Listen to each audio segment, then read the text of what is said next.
Bienvenue sur ma chaîne. Le prix du meilleur prix a provoqué une controverse inattendue.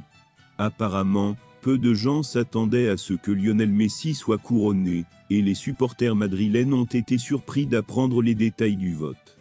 Avant de continuer, prends le temps de souscrire, et appuyer sur le touche de notification pour les futures vidéos. Federico Valverde et Toni Kroos ont tous deux voté pour la légende du FC Barcelone, la Pulga, un tir contre certains supporters du Real Madrid, qui auraient aimé être dans l'Euro comme Jude Bellingham.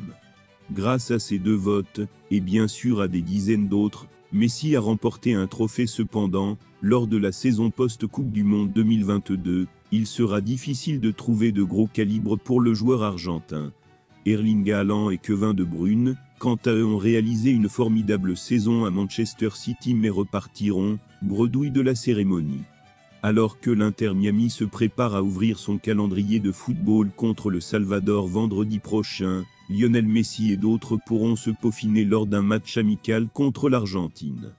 Depuis que le capitaine argentin Lionel Messi a rejoint l'Inter Miami américain, il y a quelques mois, le club s'est monté dans l'orbite du football mondial, car il n'a pas seulement accru l'impact social masse, mais parle également du projet de construction d'un nouveau stade et d'intégration de plus de joueurs de haut niveau dans le niveau, mais il existe plusieurs marchés qui tentent de jouer des matchs amicaux ou des tournois.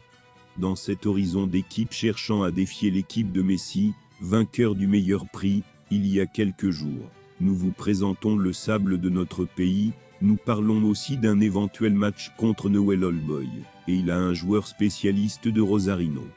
Il s'agit de River Plate, qui est en pré-saison aux États-Unis avant le début du tournoi 2024 dans notre pays, et a reçu une nouvelle très populaire pendant cette heure, qui excite les fans qui ont une occasion spéciale d'affronter le pays Inter Miami. Avec ce panorama et la pression des réseaux sociaux, le président du Millonario Jorge Brito en a parlé. J'espère que cela pourra arriver. Aujourd'hui, l'Inter Miami est l'une des équipes célèbres les plus populaires du monde avec Lionel Messi. Depuis longtemps aussi, à cause de notre relation avec Jorge Ma, le propriétaire du club. Nous parlons souvent, a-t-il révélé dans un dialogue avec Fernando Fior, un journaliste argentin vivant à Miami. Nous adorerions cette année avec beaucoup de surprises, nous voulons jouer des matchs amicaux de qualité, et ce serait plus que bien, si l'Inter Miami et Messi étaient au River Stadium, a-t-il décidé.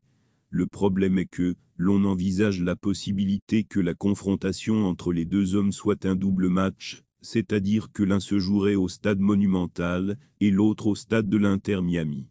En fait, les négociations sont avancées entre les deux dirigeants, et il ne resterait plus qu'à savoir à quelle heure sur le calendrier, puisqu'à cette heure, il est impossible de le réaliser.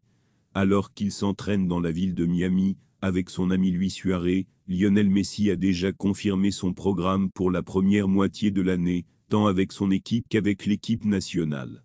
Ensuite, deux des matchs marquants de son agenda se profilent, qui sont ceux dans lesquels il affrontera l'équipe de Neymar, son ancien coéquipier au PSG et à Barcelone, et Cristiano Ronaldo, son éternel rival. La première aura lieu le 29 janvier, lorsque l'Inter Miami affrontera Al Hilal. Puis, le 1er février,